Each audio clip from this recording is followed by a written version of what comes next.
Hello' viewers, আজি আপোনালোকক মই এটা কইন আপোনালোকক দেখাবলৈ ওলাইছোঁ। এইটো দেখিছেনে? এইটো দেখিবলৈ 10 টকাৰ নিচিনা, আৰু এইটো 10 টকা কিন্তু নহয়, এটা পইচা দেখাইছোঁ।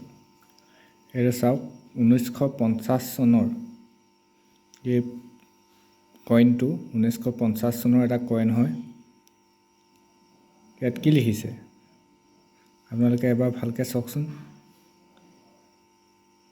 ভালকৈ পঢ়ি চাওক কি লিখা আছে। তাৰপাছত এইটো চাওক,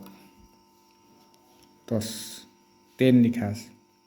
এই পইচাটো, কইনটো বহুতে আজিলৈকে দেখিয়ে পোৱা নাই, সেইকাৰণে আপোনালোকক দেখাবলৈ ওলালোঁ। এইটো হৈছে 10 পইচা, আৰু বৰ্তমান এইটো চাইজটো চাবলৈ গ'লে বৰ্তমান যিটো 5 টকা সেইটোৰ মান। কিন্তু এইটো দেখিছেনে কিমান ধুনীয়া এটা পইচা কইন মই ৰাখিছোঁ আপোনালোকক দেখাবলৈ, সংৰক্ষণ কৰি ৰাখিছোঁ ভৱিষ্যতৰ কাৰণে। 10 পেনি এইটো কইন বহুত দুষ্প্ৰাপ্য এইবিলাক। আজিলৈ এইটো ভিডিঅ' আগবঢ়ালোঁ, ভৱিষ্যতে আকৌ আগবঢ়াই যাম। আজিলৈ আহিছোঁ, ধন্যবাদ।